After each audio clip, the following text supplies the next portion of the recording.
কুষ্টিয়ার দৌলতপুর উপজেলায় বৃহস্পতিবার সকাল ১১টায় ৪৭তম জাতীয় বিজ্ঞান ও প্রযুক্তি সপ্তাহ উদযাপন উপলক্ষে বিজ্ঞান ও প্রযুক্তি মেলা ২০২৬ অনুষ্ঠিত হয়েছে। দৌলতপুর প্রতিনিধি মোহাম্মদ বাপ্পি হোসেন জানান, উপজেলা অডিটোরিয়াম রুমে আয়োজন করা এই মেলায় অনুষ্ঠিত হয় অলিম্পিয়াড, ১০ম বিজ্ঞান বিষয়ক কুইজ প্রতিযোগিতা এবং পুরস্কার বিতরণী অনুষ্ঠান। মেলার প্রতিপাদ্য ছিল নির্ভরশীল বাংলাদেশ গঠনে বিজ্ঞান ও প্রযুক্তি। উপজেলা নির্বাহী অফিসার জনাব অনিন্দ গুহ অনুষ্ঠানের সভাপতিত্ব করেন। প্রধান অতিথি হিসেবে উপস্থিত ছিলেন মাননীয় সংসদ সদস্য আলহাজ রেজা আহমেদ বাচ্চু মোল্লা, কুষ্টিয়া ১, দৌলতপুর। মেলায় দৌলতপুরের বিভিন্ন স্কুলের শিক্ষার্থীরা অংশগ্রহণ করে। তারা তাদের তৈরি করা বিভিন্ন প্রযুক্তি প্রদর্শন করেন এবং তত্ত্বাবধানে জাতীয় বিজ্ঞান ও প্রযুক্তি জাদুঘর ঢাকা ও বিজ্ঞান ও প্রযুক্তি মন্ত্রণালয় এই মেলার পৃষ্ঠপোষকতা করেন।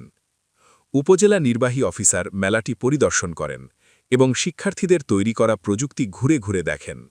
শিক্ষার্থীরা তাদের প্রযুক্তি সম্পর্কে বিস্তারিত জানাতে গর্বিত ছিলেন এবং নিজ উদ্যোগে প্রযুক্তি প্রদর্শন করে দর্শকদের অভিভূত করেছেন। মেলার মাধ্যমে শিক্ষার্থীদের মধ্যে বিজ্ঞান ও প্রযুক্তিতে আগ্রহ বৃদ্ধি, সৃজনশীলতা এবং উদ্ভাবনী মনোভাবকে উৎসাহিত করা হয়। উপস্থিত অতিথিরা শিক্ষার্থীদের এই উদ্যোগকে প্রশংসা করেন এবং ভবিষ্যতে আরও সমৃদ্ধি কামনা করেন।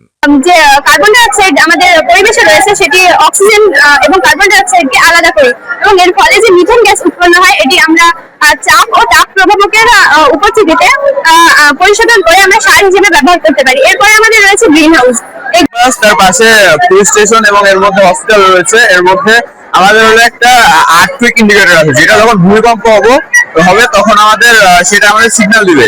এবং এর সাথে রয়েছে হলো একটা ডিজিটাল ব্রিজ, যেটার মাধ্যমে আমরা ওইটা যখন এমনি শোয়া থাকবে। মডার্ন সিটি, তো আমরা জানি মডার্ন সিটি কি, মডার্ন সিটির বৈশিষ্ট্য কি কি। মডার্ন সিটির বৈশিষ্ট্য হলো মোট 7টি। মডার্ন সিটি আমাদের সবকিছুকে জীবনযাত্রাকে সহজ করে।